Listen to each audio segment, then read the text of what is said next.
খতিব এখন বর্তমান যিনি আমাদের এহসানুল্লাহ আব্বাসী হুজুর যে বলছে সকল ঈদের সেরা ঈদ ঈদে মিলাদুন্নবী, যেহেতু ইনি ঈদকে অস্বীকার করলেন যে ঈদ আমরা নাকি মানবিকভাবে বানাইছি, আমি চাচ্ছি এখানে একটু ঈদ নিয়ে কথা বলার জন্য। আর আগামীকাল বাইতুল মোকাররমে আপনার থেকে আমরা ঈদ সম্পর্কে জানতে চাই। দেখুন ইনশাল্লাহ আমি তো আলোচনা এমন না, গত বছর আমি ঈদে মিলাদুন্নবীর ব্যাপারে বক্তব্য রেখেছি। আর আমি যতটুকু মনে করি যে জাতীয় মসজিদের খতিব সরল সহজ মানুষ, তো ওনার সরলতার সুযোগ অন্য কেউ গ্রহণ করছে, এটা আমার মনে হয়। তো এই ব্যাপারে যথেষ্ট কথা আমরাও বলেছি, আহলুস সুন্নাহ ওয়াল জামাতের অনেকে বলেছে। আমি মনে করি বিষয়টা সমাধান হয়ে গেছে এবং ভবিষ্যতে তিনি এইরকম ভারসাম্যহীন বক্তব্য দিবেন না। আর দ্বিতীয় কথা ভাই, ঈদ অর্থ কি একটা বিষয় বুঝতে হবে।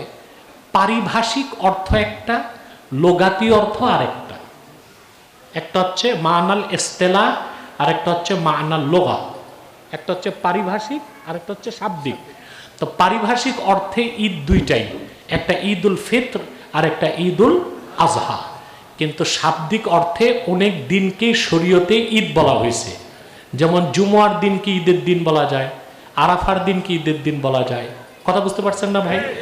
তাহলে ঈদ অর্থ কি তা তো বুঝতে হবে। ঈদ হচ্ছে ও আসলুহু মিনাল আউদ ও হুয়া সুরুরুল আয়েদ, অর্থাৎ যে ঘটনাটা ঘটে একবার কিন্তু আনন্দ লাগে, মনে জাগে যতবার ততবার, তাকে বলা হয় ঈদ। কি বলা হয়? নির্ভরযোগ্য 12 থেকে 14টা তাফসীর, আরবি লোগাতের প্রসিদ্ধ সব লোগাত সামনে রেখে আমি একটা সংজ্ঞা নির্ধারণ করছি। যে ঘটনা ঘটে একবার, মনে পড়ে বারে বার, মনে পড়ে যতবার, আনন্দ লাগে ততবার, তাকেই বলা হয় ঈদ। অতএব যার আল্লাহ ইলমে মারিফতের ইলম যারে দিচ্ছেন, হ্যাঁ, ইমানের চূড়ান্ত পর্যায়ে যে আছে, সে তো আল্লাহর হাবিব সাল্লাল্লাহু আলাইহি সাল্লাম ১৫০০ বছর আগে যেদিন তাশরিফ নিয়ে এসেছেন, যেই দিনটাকে বলা হয় লাইলাতু মৌলিদিল মুস্তাফা, সেই কথা স্মরণ করে তো মিলাদুন্নবীর ঈদকে সেরা ঈদ বলবেই। এটা শুধু শরীয়ত দিয়া মাপলে হবে না, তরিকত তাসাউফের মারেফতের বিষয়ও আছে। আর যেহেতু শরীয়তের বাধা নাই, অতএব বলতেও কোনো সমস্যা নাই।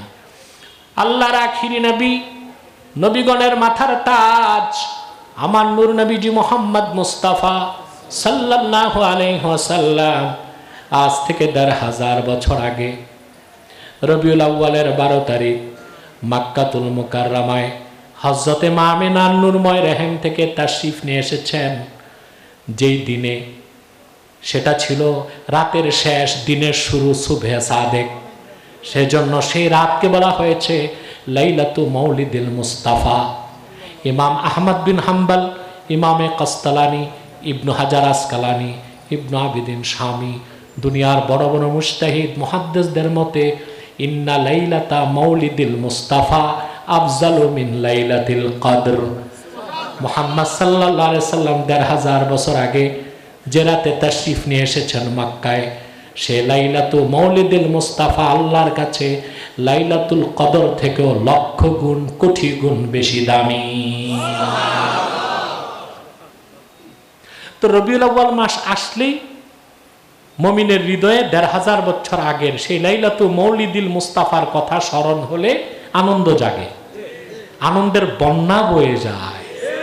সে আনন্দ প্রকাশ করতে মুমিনগণ যদি শরীয়তের সীমানার মধ্যে থেকে সিরাতুন নবী ব্যানারে হোক বা মিলাদুন নবী ব্যানারে হোক, যদি আল্লাহর হাবিবের জিকির করে, আল্লাহর জিকির করে, তাফসির মাহফিল করে, ওয়াজ নসিহত করে, হামদ নাত গায়, জিকির ফিকির করে, খাস মুনাজাত করে, তাবাররুক বিতরণ করে, একেই বলা হয় মাহফিলে ঈদে মিলাদুন নবী।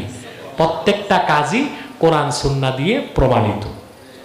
এটা বুঝার জন্য অন্তর্চক্ষু লাগবে, মারিফতের নূর লাগবে, বুঝেন না? তো যে মৌলবী সাহেবরা শুধু শরীয়তের জ্ঞান অর্জন করছে, তারা বুঝবে না, তো বুঝাতে হবে তাদের। কথা বুঝতে পারছেন না ভাই? এই যে চোখে আপনি দেখেন, এটা বাসার, এটা কি বাসার, কিন্তু মুমিনকে আল্লাহ তাআলা অন্তরের চক্ষু দেন, ওটা বাসিরাত। ওটা কি? যে ব্যক্তি শরীয়ত শিখবে তার বসর থাকবে, যে ব্যক্তি মারেফত শিখবে তার বসরের সাথে বাসিরাত থাকবে। ইবনু হাজার আসকালানির ফতোয়াটা বলে দিচ্ছি। ইবনু হাজার আসকালানি বলেন, তাযীমুন নবী সাল্লাল্লাহু আলাইহি ওয়াসাল্লাম বিজামিই আনওয়াইত তাযীম আল্লাতী লাইসা ফীহি মুশারাকাতুন ফিল উলুহিয়্যাতি আমরুম মুস্তাহসানুন ইনদামান নাওয়ারাল্লাহু বাসাইরাহুম। ইবনু হাজার আসকালানি লেখেন, আল্লাহর হাবিব নূর নবীজি মুহাম্মদ সাল্লাল্লাহু আলাইহি সাল্লামের তাজিম করার যত পদ্ধতি আছে, যদি না কোনো পদ্ধতিতে রাসূলুল্লাহকে তাজিম করলে আল্লাহর সাথে শিরক হয়, তাছাড়া সকল পদ্ধতিতে আল্লাহর হাবিবের তাজিম করা মুমিনদের জন্য মুস্তাহাব, মুস্তাহসান।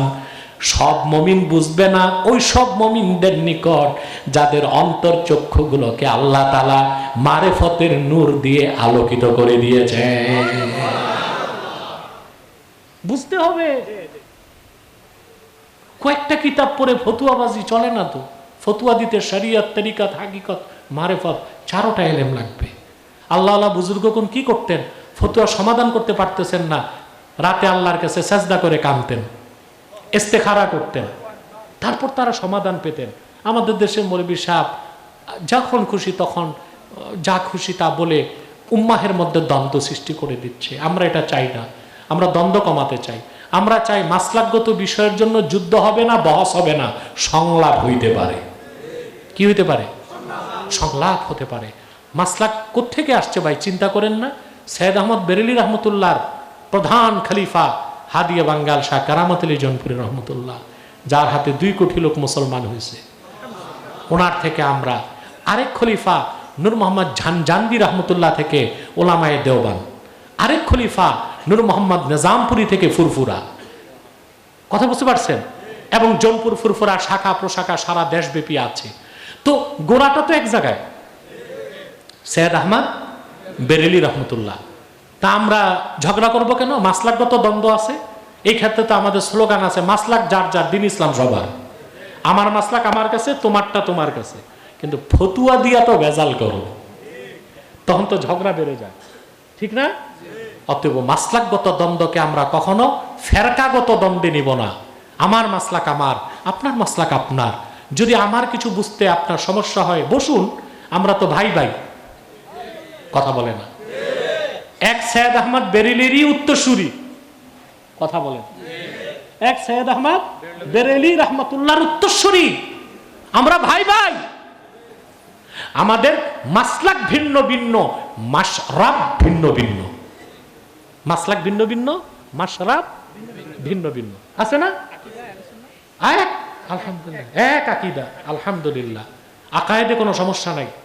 মাসলাক ভিন্ন ভিন্ন, মাশরাব ভিন্ন ভিন্ন। তবে হ্যাঁ, আমাদের মাসলাকের কিছু লোক যেমন নির্বোধের মতো কাজ করতে পারে, দেখা যায় কওমি মাসলাকেরও কিছু লোক নির্বোধের মতো কাজ করতে পারে। আর আমাদের তো আর নির্বোধ হইলে চলবে না, আমাদেরকে তো অভিভাবকের ভূমিকা পালন করতে হবে।